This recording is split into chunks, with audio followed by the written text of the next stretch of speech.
Before I begin, I want to say thank you to Gregory S., Murray K., and Peter L. for your donations on Patreon.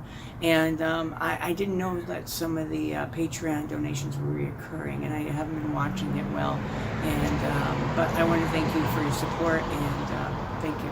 And also, I'm sorry that that I didn't put up like a monthly or by video reminder that you know, to show that, you know, to have something for your donation. I'm just not good at Patreon, but thank you very much.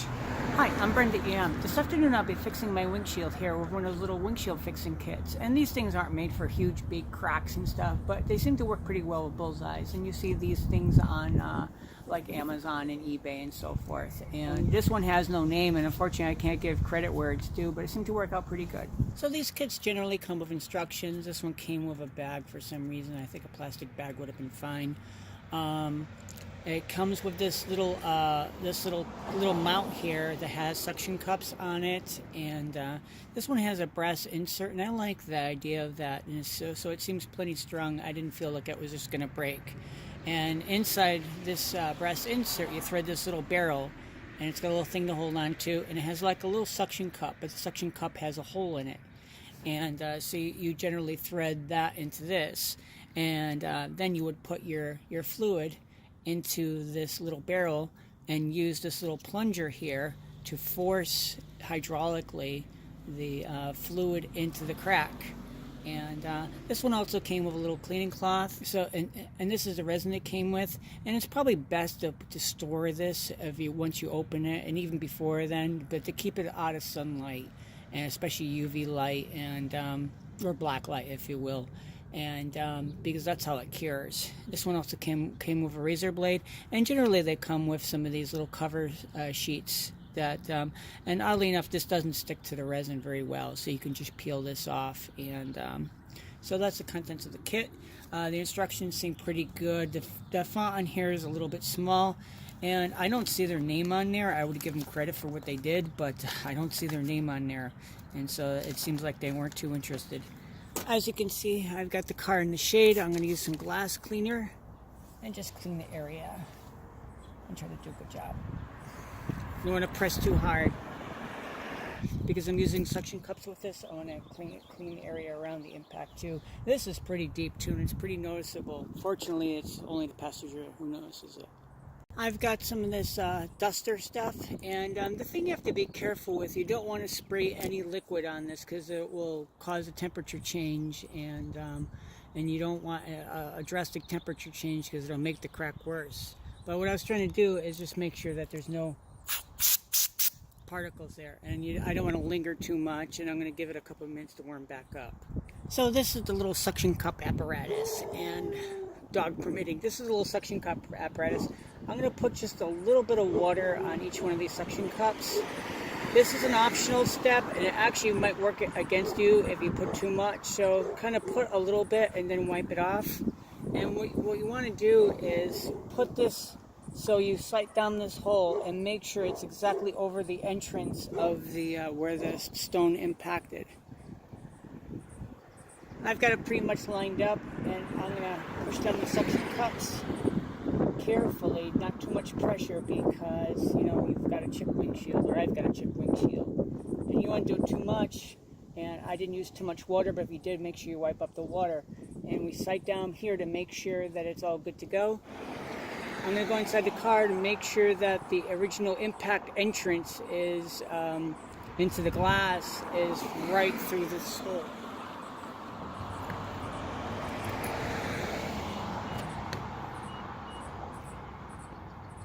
And I'm a little bit off. And so what I'm going to do is move this over just a little bit. It's really important that there be a way for the resin to get inside the actual impact. And then press these down. These should be down pretty firm, but don't break the windshield. The next step is you're going to screw down this cylinder type thing onto, so it presses against the windshield. And there's a little rubber suction cup kind of thing with a hole in it. And that's a plot point. And you want it to be down kind of firm, all this down kind of firm. And what I'm going to do is check this again. Like so.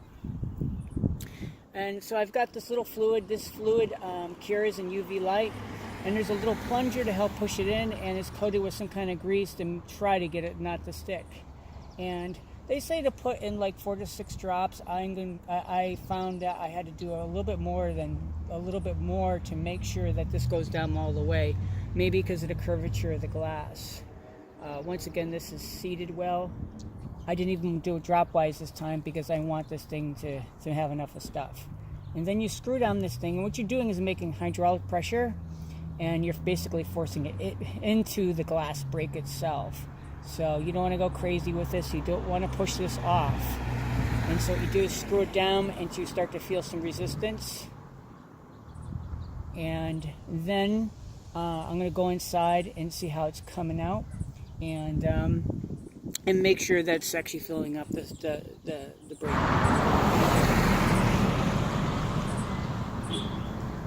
The problem with this particular model is the plunger isn't quite long enough, I feel. So what I have to do is actually remove this, and also you're causing a vacuum while you're doing this, so you got to be careful, because you don't want to pull out what you did.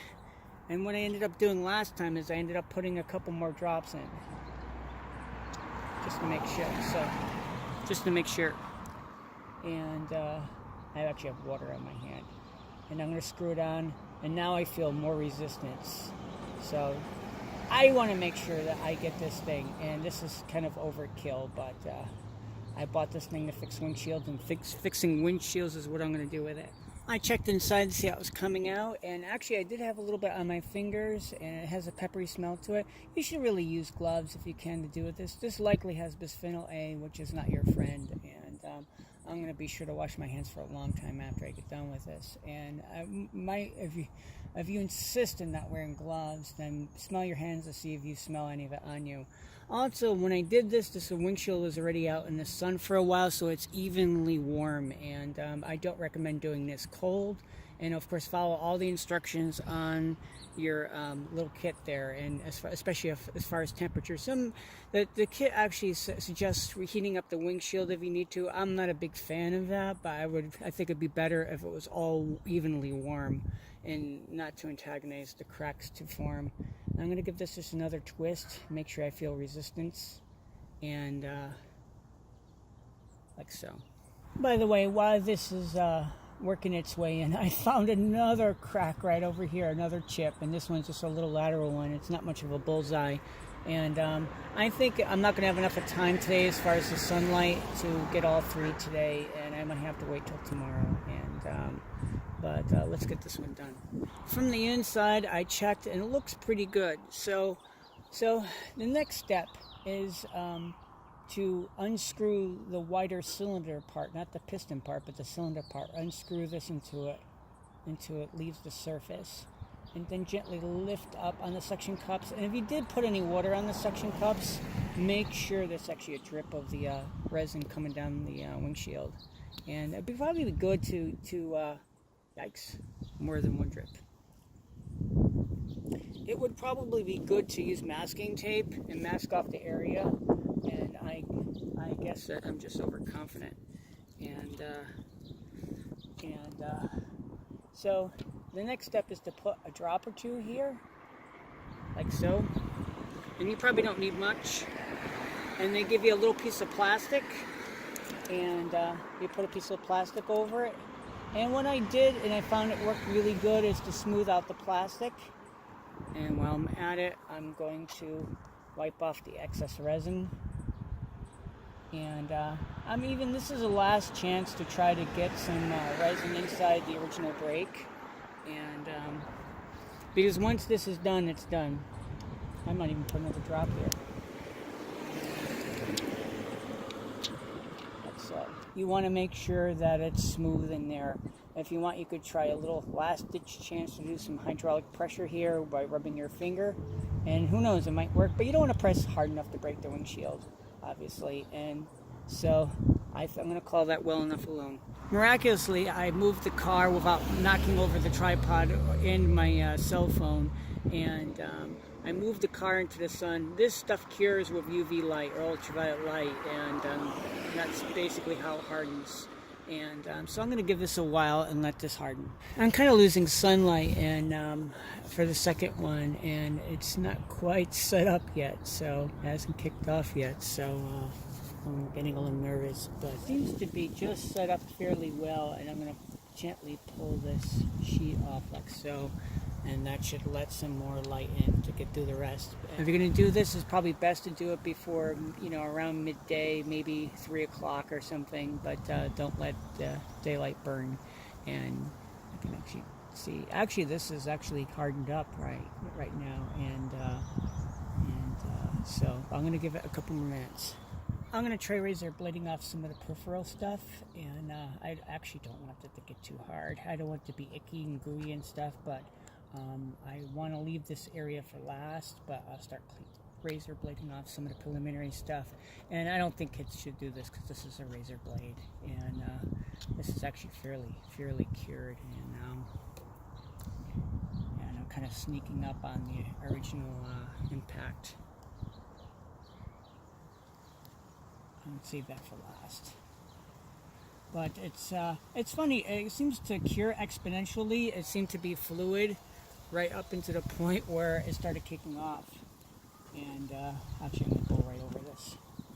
And depending on what kind of impact you have, it might be advantageous to your benefit to watch. Make sure you pay attention to what angle that you're doing it on, with the razor blade, because I imagine you don't want to pull out a chip, and hypothetically, as long as the windshield's clean, this shouldn't scratch the glass.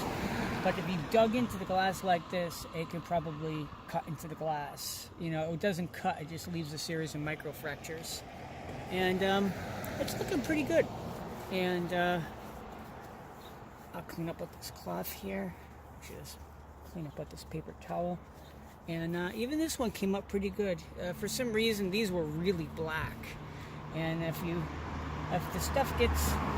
resin gets out of control, and you could probably use steel wool, but steel wool has a little bit of oil in it to keep it from rusting, so that's not so cool. And I still have some more cleanup to do, but it looks pretty good. So this is the result, and it looks pretty good. And is it perfect? No. When it removes glass from the windshield, it doesn't repair it all.